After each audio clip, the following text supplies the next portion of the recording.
그 어느 학원에서 외대부고 내신 이번엔 이렇게 나올 거다라고 하는 말들은 전부 다 거짓말입니다. 그건 아무도 예측할 수 없고 어떻게 나올지는 아무도 알 수가 없습니다. 이유는 제가 뒤에서 말씀드릴 건데, 외대부고 현재 학교의 기조는 딱 하나입니다. 학원을 견제하겠다. 즉 사교육에 의존하지 못하겠다라는 거기 때문에 작년 같은 경우도 시험 범위 자체가 굉장히 당황스러운 구성이었고, 그 이유는 제가 뒤에서 다시 한번 또 말씀을 드리겠습니다.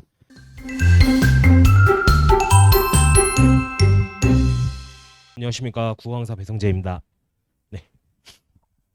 일단은 제가 지금 감기 후유증이 있어가지고 부득이하게 마스크를 쓰고 조금 진행을 하도록 하겠습니다.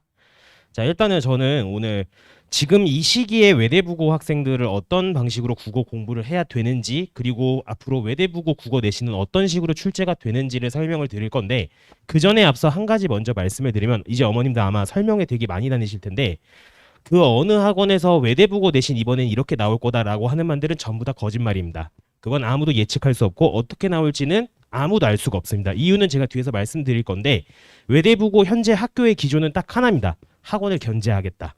즉 사교육에 의존하지 못하겠다라는 거기 때문에 작년 같은 경우도 시험 범위 자체가 굉장히 당황스러운 구성이었고, 그 이유는 제가 뒤에서 다시 한번 또 말씀을 드리겠습니다. 라는 점에서 이런 문제 구성상의 차이가 있어서 그러면서 조금 외대부고 내신에 좀 다른 점이 있다라고 생각해 주시면 될 것 같습니다. 자, 근데 일단은 지금 일단 시기별 국어 학습 방법에 대해서 좀 설명을 드리자면은, 제가 크게 두 가지로 나누는데 방학과 학기 중입니다. 사실 국어 같은 경우는 수능과 내신의 차이가 뭐냐라면은 범위만 다릅니다.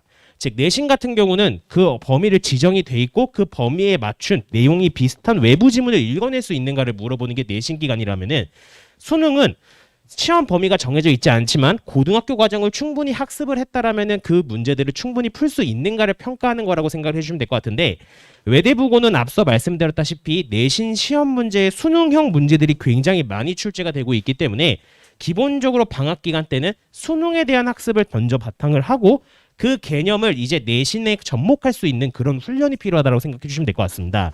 즉 낯선 지문을 읽을 수 있는가, 요게 가장 큰 핵심이라 생각하시면 되는데, 제가 작년에 외대부고 학생들을 진행을 하면서 참 많이 느낀 점이 되게 많았는데, 외대부고 학생들은 기본적으로 글을 읽는 능력이 매우 뛰어납니다.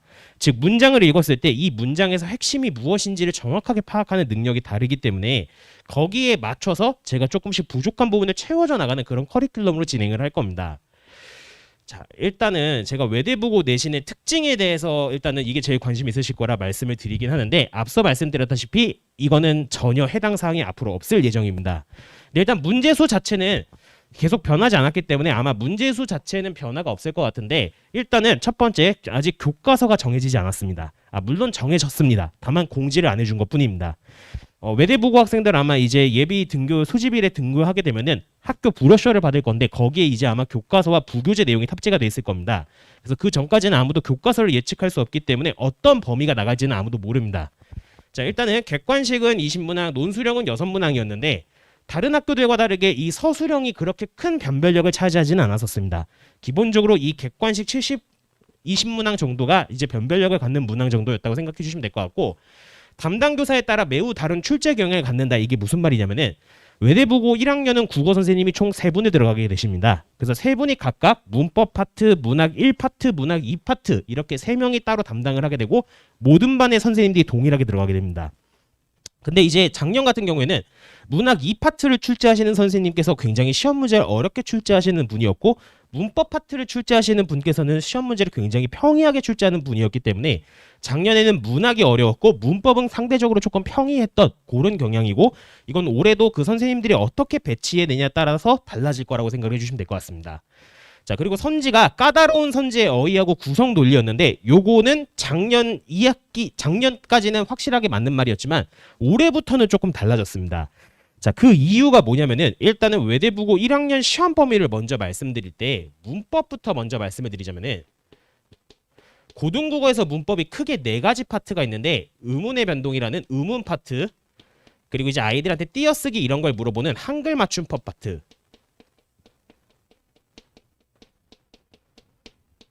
그리고 이제 문법 요소라는 파트, 높임 표현 요런 거를 배우는 파트고, 그리고 마지막이 이제 중세국어 파트입니다. 그래서 일반적인 시험 범위는 요 4개의 파트에 대해서 하나씩 1학기 중간고사, 1학기 기말고사, 2학기 중간고사, 2학기 기말고사 이렇게 나가는 게 일반적인 진도 구성인데 작년 외대부고 같은 경우에는 문법 요소하고 의문의 변동이 1학기 중간고사였었습니다. 즉 이것만 해도 시험 범위 자체가 엄청 많았었고 더 특이한 거는 중세국어와 1학기 기말고사 즉 1학기에 출제를 했다는 겁니다. 즉 대부분의 학원들이 여름방학 특강에 그동안 외대부고에 어떤 특강을 했었냐면은 중세국어하고 고전 이제 문학들을 특강을 진행을 했었었는데 학교에서 그거를 의식을 한 결과 중세국어가 아예 1학기 시험 범위로 빠졌다는 게 특징이라 생각해 주시면 될 것 같고 따라서 올해 시험 범위는 교과서까지 바뀌었기 때문에 그 어떤 게 시험 범위가 될 거라고 아무도 예측을 할 수 없다라고 생각을 하시면 될 것 같습니다. 자, 그래서 일단 시험 범위 자체가 많이 달라질 거기 때문에 어떻게 될지 모른다라는 점 참고해 주시면 될 것 같고 한 가지 더 특이한 점이라고 하면은 제가 아까 시험 문제를 어렵게 내시는 분이 있다라고 말씀드렸는데 그 분이 교과서를 안 쓰셨습니다. 2학기부터는. 안 쓰셔서 그럼 어떤 지문을 선정을 했냐? 존 맥클루한의 미디어의 이해라는 혹은 홉스의 정의론이라는 대학교 원서를 본인이 번역을 해서 그 번역한 내용을 가지고 수업을 진행을 했습니다. 사실상 이건 국어 수업이 아니라 거의 철학 수업에 가까운 내용을 수업의 진도를 진행을 했고 실제로 그렇게 한 이유는 딱 하나 학원에서 대비할 수 있는 자료가 없습니다. 그래서 저는 같은 경우는 그런 자료들을 제가 직접 학교생 필기를 받아서 분석을 해서 OX 빈칸선지 이런 거를 만들어서 제공을 해줬었는데 외대부고는 기본적으로 자료 구하기가 까다로워졌다라고 생각을 해주시는 게 이번 외대부고의 특징이라고 생각을 해주시면 될 것 같습니다. 자, 일단은 1학기 중간고사 난이도는 평이했고 매 시험마다 조금 난이도가 상승했는데 작년 기준으로는 1학기 중간고사가 그렇게 어렵지 않았었고 실제로 만점자가 1등급 커트라인 기준 이상이었기 때문에 반대로 1학기 기말고사가 훨씬 더 어려워졌다라고 생각을 해주시면 될 것 같은데 이런 경향 자체는 제 생각에도 그렇게 크게 변하진 않을 것 같습니다. 이런 지금 일단 문법 파트가 어디가 들어갈지는 확실하게 모르지만 기본적으로 그래도 시험 난이도는 그렇게 어렵지 않은 선에서 진행이 될 거다라고 생각을 해주시면 될 것 같습니다. 자, 그래서 일단은 외대부고 일단 강좌는 제가 일단 이름은 텐텐국어라고 붙였는데 기본적으로 현대문법을 한번 총정리하고 들어가는 게 일단 이번 시험의 목표입니다. 일단은 이번 시험에서도 여름방학 특강을 겨냥한 중세국어가 시험 범위에 들어갈 확률이 높기 때문에 그 전에 무조건 현대문법을 다 총정리를 할 건데 일단 작년 시험 기출에서도 사실 제가 의문이랑 문법 요소 파트가 1학기 중간고사에 나왔다고 했는데 이 파트에서 킬러 문제가 뭐였냐면은 품사라는 파트가 출제가 됐습니다. 사실 이 품사라는 파트가 고등학교 1학년 때는 따로 다루지 않고 아이들이 중학교 2학년 때 배우고 올라오는 개념인데 이 내용들이 좀 부실하게 잡혀있는 학생들이 이번 시험에서 되게 애로사항이 많았었기 때문에 이 품사라는 파트부터 현대문법을 한 바퀴 총 정리할 수 있는 10주 동안 그런 코스를 진행을 할 거고 거기에 덧붙여서 아직 교과서가 뭐가 나갈진 모르지만 교과서에 지금 실려있는 작품들 대다수의 작품들 중복되는 작품들 위주로 선정을 해서 필수적인 문학 작품을 먼저 선행을 할 겁니다. 다만 여기에는 앞서 말씀드렸다시피 수능식 국어, 즉 낯선 지문을 어떻게 해석하는지 그걸 먼저 연습을 하고 그걸 내신 문학에 적용하는 그런 훈련을 진행을 할 겁니다. 동시에 독서 기출 분석도 진행을 할 건데 일단 1학년 내신에 포커스를 맞췄을 때는 요거 두 개가 주를 이루기 때문에 요거는 주로 이제 마지막 수업 시간에 클리닉으로 따로 진행을 한다든지 이런 식으로 해서 활용을 해서 진행을 할 겁니다. 자, 일단은 제가 10주 완성 국어에서 핵심을 잡고 있는 거는 일단 제가 사실 원래 오늘 수강평을 받아오려고 했는데 아이들이 26일 날 시험이 끝났습니다. 즉 크리스마스 전날 제가 외대부고를 갔다 와서 아이들한테 직전 보강도 해주고 그랬었는데 일단은 대부분의 아이들이 제 수업을 선호하는 학생들한테 제 이유를 물어봤을 때 암기가 없어서 좋다라는 거였습니다. 저는 국어를 절대로 암기를 해서 안 된다고 생각을 하고 실제로 제가 수업 시간에 항상 아이들한테 얘기하는 건데 저는 국어를 정말 싫어합니다. 실제로 저는 대학교를 3번 다녔는데 그 중에 한 번은 사관학교였고 저는 원래 이과였었습니다. 근데 제가 국어국문학과를 가게 된 것도 그냥 별 이유 없이 그냥 여자친구 따라서 그때 한번 인생의 잘못된 선택을 했던 건데 그래서 저는 항상 아이들한테 얘기하는 게 국어는 어렵지 않고 항상 재미있게 공부하는 게 일단 기본이고 암기가 아닌 원리를 이해하는 게 핵심이다라고 항상 강조를 하고 이건 외대부고 내신 역시도 마찬가지입니다. 외대부고 내신 문제는 지엽적인 암기 문제를 묻는 문제가 단 한 번도 없었습니다. 즉 원리를 이해했고 그 원리를 바탕으로 풀 수 있는가를 물어보기 때문에 그 원리를 이해하는 게 핵심이고 저의 목표는 외대부고 아이들은 항상 효율성을 극대화시켜 주자입니다. 즉 외대부고 아이들의 특징이 뭐냐면은 공부를 열심히 할 것 같지만 사실 그렇게 열심히 하지 않습니다. 외대부고 아이들의 특징 2학기 정도 되면은 한국사 경쟁이 굉장히 치열합니다. 나머지는 경쟁이 사실 치열하진 않습니다. 왜냐? 한국사는 한 만큼 점수가 나오는데 국어는 사실 하지 않아도 잘 나오는 아이들이 있기 때문에 그래서 경쟁이 그렇게 치열해지진 않습니다. 오히려 반대로. 근데 그런 이유가 뭐냐면은 그런 대부분 내신 공부를 열심히 하는 것 같지 않아도 점수가 잘 나오는 아이들은 기초가 탄탄하기 때문입니다. 그래서 이런 기초를 잡아줄 수 있는 강의가 이번 방학 기간에 진행이 되는 다음 주부터 개강이 되는 수업이라고 생각해 주시면 될 것 같고 실제로 작년에 제 수강생 중에서도 이 학생은 정말 잘할 것 같다라고 생각했던 학생 2명 있었는데 그 2학생이 지금 다 1등급을 받고 있습니다. 그래서 즉 기초가 탄탄한 학생이 즉 외대부고에서는 항상 좋은 내신 성적을 가져간다. 이렇게 생각을 해주시면 될 것 같습니다. 자, 일단은 제가 수업 예시를 살짝 보여드리려고 갖고 왔는데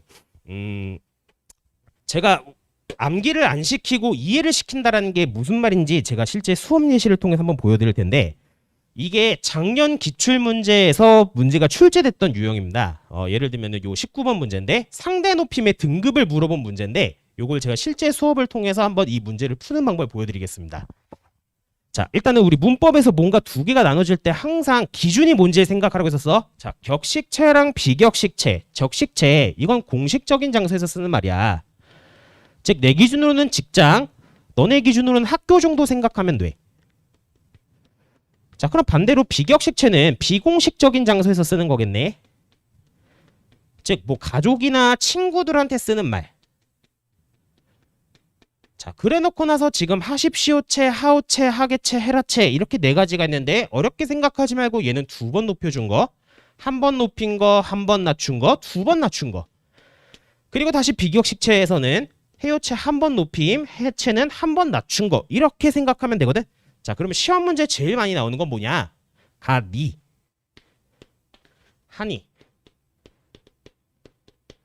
자, 하니가 무슨 체의 의문문인가? 이걸 찾는 문제가 굉장히 많이 나오거든. 혹시 학생 하니가 무슨 체의 의문문일 것 같아?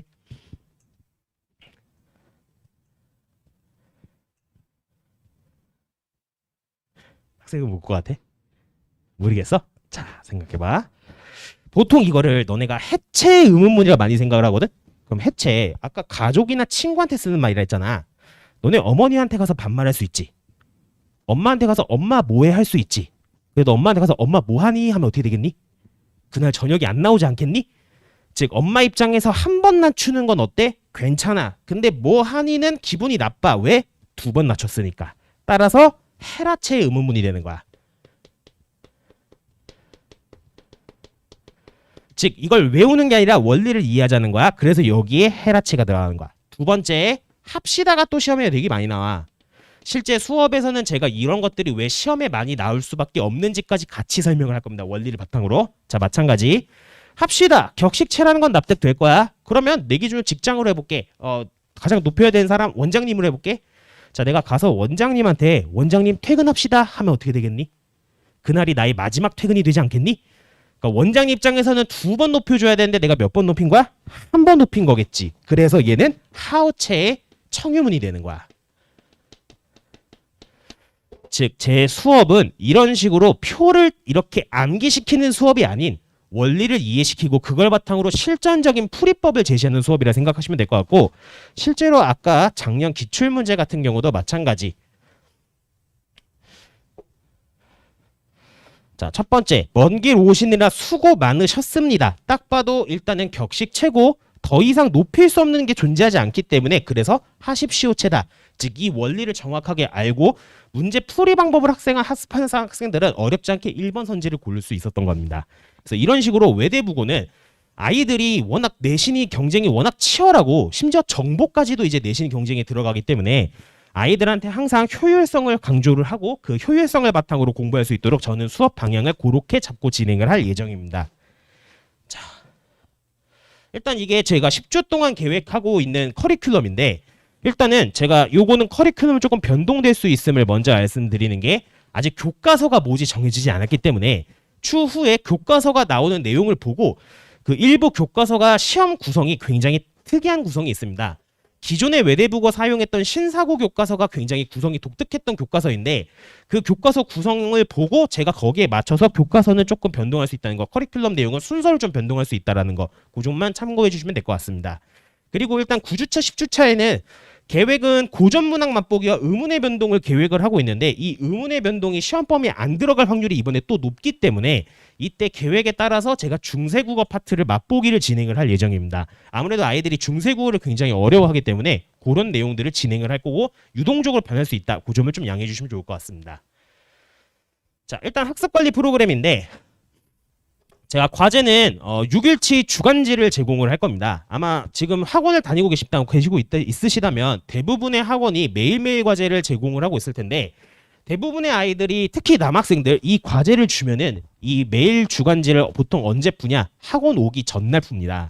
그래서 이런 것들을 제가 방지를 하고자 제가 항상 이벤트를 진행을 하고 있는데 아이들에게 매일 정해진 시간까지 저에게 과제를 동영상으로 카톡으로 인증을 하면은 그거를 4주 연속 성공을 했을 때는 상품권을 준다든지 이런 상품을 통해서 동기부여를 통해 과제를 할 수 있게끔 그렇게 진행을 하고 있고 실제 외대부고 학생들이 제가 작년에 13명이 있었는데 그 13명 중에서 2명 빼고는 전부 다 상품권을 받아갔었어가지고 이런 식의 동기부여를 통한 과제를 진행을 할 예정입니다. 두 번째 테스트. 아이들이 이제 등원하게 되면은 기본적으로 지난주에 배웠던 내용들을 개념을 잘 숙지하고 있는지 그리고 그걸 응용하는 능력은 괜찮은지 확인하는 테스트가 진행이 될 겁니다. 그리고 이러한 과제하고 테스트는 결과 내용을 어머님들한테 제가 다 문자로 공유를 해드릴 겁니다. 자, 그리고 클리닉인데 이제 외대부고 아이들이 아무래도 계약 중에는 클리닉이 불가능하기 때문에 방학 기간 때 제가 주로 클리닉을 위주로 진행을 할 건데 요 클리닉 때는 어떤 내용을 진행을 할 거냐? 외대부고 작년 기출 문제를 풀리게 할 겁니다. 그러면 점수가 당연히 안 나올 겁니다. 아이들은 배운 내용이 아니기 때문에. 근데 이걸 하는 이유는 하나입니다.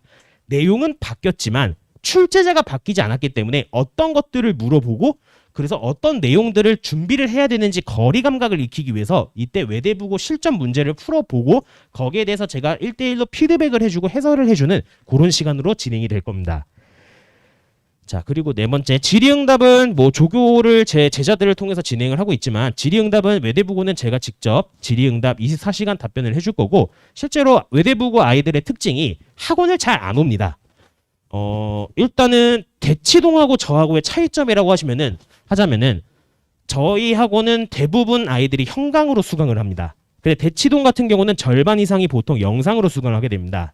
근데 그럴 수밖에 없는 이유가 사실은 저희가 금요일에 아이들을 학교가 끝나면 납치를 해옵니다. 그리고 금요일에 제가 바로 수업을 하기 때문에 그래서 제 수업은 보통 현강 비율이 높은데 근데 그 아이들의 특징이 뭐냐면은 아무래도 학원을 잘 가지도 않고 학원에서 이런 질문 답변을 잘 해결하지 않기 때문에 질문이 쌓여 있지만 질문을 제때제때 해결을 하지 못한다는 게 아이들의 가장 큰 불만입니다.